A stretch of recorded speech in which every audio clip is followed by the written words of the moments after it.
Gawin pa nating mas panalo ang Friday morning natin. Ang breakfast natin for today, pang champion. Wow. At ang magluluto, champion din dito sa Unang Hirit Kusina, si Ate Sue!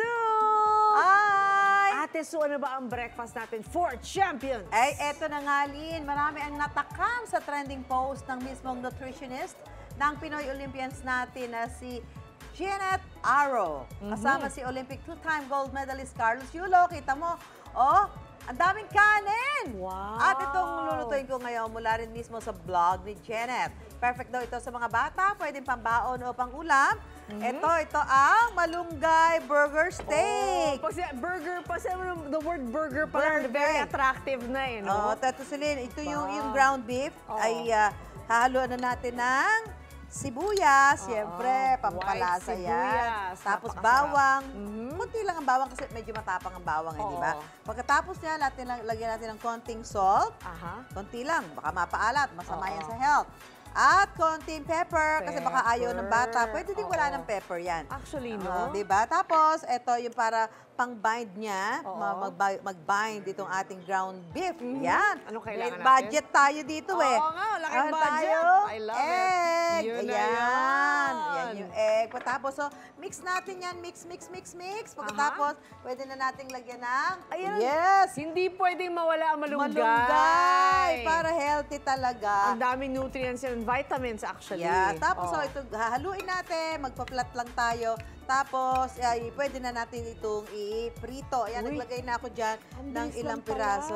Madali lang 'tong gawin, Lynn. Oo. Ayan, talaga naman nung nakakatakam. Ito pwede mo ilagay sa tinapay. Oo. Pwede din ulamin ng mga bata actually, Oo, di ba? Tapos kung gusto ng extra lasa, well, you can always put ketchup or Yes, mustard or whatever. oo, Pero oo. yung isang alternative is this one, di ba, Ate Sue? Yes, at syempre, Lynn, ano na tayo, meron na tayong ginawa kaninang sauce. Aha. Ito lang, magdadagdag pa tayo ng iluluto na Burger patty.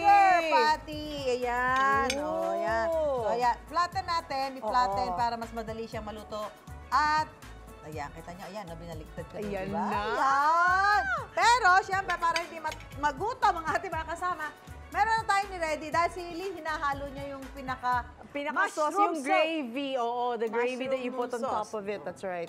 Aba, masustansya yan dahil yan ay kabute. Kabote. Kaya para mabusog na ang mga At may nagugutom na gatas. nating mga kasama. Marami Narito na na ang ang taboy dyan. ating Yun! Wow! Yan. Yun, no? Mushroom. Ano po yan? Ayan. Freshly cooked.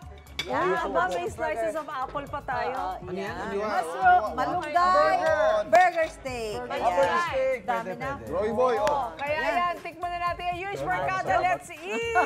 Si Anjo sobrang happy pag may pagkain marami. Talaga. no? Itsura pa lang That's a eh. growing boy. Saka, Parang tinatawag eh. biruin mo, meron siyang malunggay, meron siyang mushroom.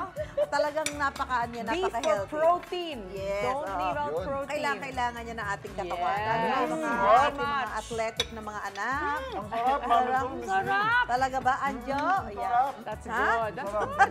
Enjoy your breakfast today, guys. Man, ako pa yung masarap din palagay sa pandesal Masarap yan. na tunay. Mushroom, ha? Oo, mushroom ha. Ito. Ganda naman ng table natin. How very attractive. Champion talaga. Uy. Yeah. Ako Yummy, pa yummy. ang ginagawa mo yung Kaya habang nag-enjoy kami dito sa aming breakfast, sana kayo rin na nag-breakfast na. Magbabalik po ako ng hirit. Pahinga ng cheese. Kain tayo.